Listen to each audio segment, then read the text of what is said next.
Evening ஸ்கூல்லேருந்து வீட்டுக்கு வர பசங்களுக்கு நம்ம ஸ்நாக்ஸ் செஞ்சு கொடுப்போம். அதில பெரும்பாலும் பிரெட் ஆம்லேட் இருக்கும். அது எப்பவும் போல நம்ம செய்யாம இந்த மாதிரி ஹெல்த்தியா வெஜிடபிள் வச்சு செஞ்சு கொடுங்க. இதுக்கு அடுப்பில கடாய் வச்சு 1 டீஸ்பூன் போல் ஆயில் சேர்த்துட்டு, நான் வந்து வீட்டில் முட்டைக்கோஸ், கேரட்டும், பீன்ஸும் வச்சுருந்தேன். இது 3யும் கட் பண்ணி சேர்த்துக்கிறேன். உங்களுக்கு விருப்பமான காய்கறிகள் சேர்த்துக்கோங்க. இதில் குடைமிளகாய் கூட சேர்த்துக்கலாம். தேவையான அளவு உப்பு சேர்த்து இதை நல்லா ஒரு 2லேருந்து 3 நிமிஷம் இதோட பச்சை வாசனை போகிற அளவுக்கு நம்ம வந்து கிண்டி விட்டு எடுத்துக்கலாம். இப்போ நான் ஒரு பவுலில் ஒரு 2 முட்டையை உடச்சி ஊற்றிக்கிட்டேங்க.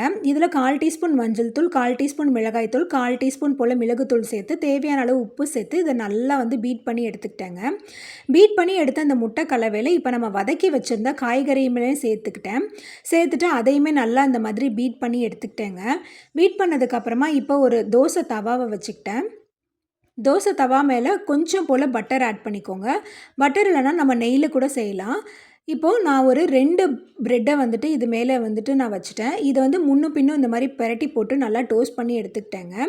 நம்ம எப்போவுமே குழந்தைங்களுக்கு ஒரே மாதிரி கொடுக்காம இந்த மாதிரி காய்கறிகள் வச்சு நம்ம கொடுக்கும்போது பிள்ளைங்க காய்கறிகளோடு சேர்த்து இந்த பிரெட் ஆம்லேட் சாப்பிடுவாங்க. இப்போ நான் வந்து இந்த முட்டை காய்கறி கலவையை வந்து இதில் நான் சேர்த்துட்டு இந்த தோசை தவாவில் அப்படியே இந்த ஃபுல்லாக வர அளவுக்கு இதை நல்லாவே இந்த மாதிரி ஸ்ப்ரெட் பண்ணி விட்டுக்கிட்டேங்க. அவ்வளோதான். இப்போ வந்துட்டு நான் டோஸ்ட் பண்ணி வச்சுருக்கிற ப்ரெட்டை வந்து இதில் சேர்த்துட்டு இது நல்லா வெந்ததுக்கப்புறமா இதை அப்படியே வந்து நான் திருப்பி போட்டுக்கிட்டேங்க. திருப்பி போட்டுட்டு இந்த மாதிரி ஓரங்கள் எல்லாத்தையும் மடித்து விட்டுக்கிட்டேன். மடித்து விட்டதுக்கப்புறமா ஒரு ப்ரெட்டை எடுத்து அப்படியே இன்னொரு ப்ரெட்டு மேலே இந்த மாதிரி வச்சுக்கிட்டாங்க. அவ்வளோதான், சூப்பரான ஹெல்த்தியான பிரெட் ஆம்லேட் வந்துட்டு ரெடி ஆகிடுச்சு. நம்ம இந்த மாதிரி கொடுக்கும்போது சாப்பிடாத குழந்தைங்க கூட, காய்கறிகள் சாப்பிடாத குழந்தைங்க கூட நல்லா சாப்பிடுவாங்க. அவ்வளோதான், இது என்னோடய பையனுக்கு கொடுத்தேன்.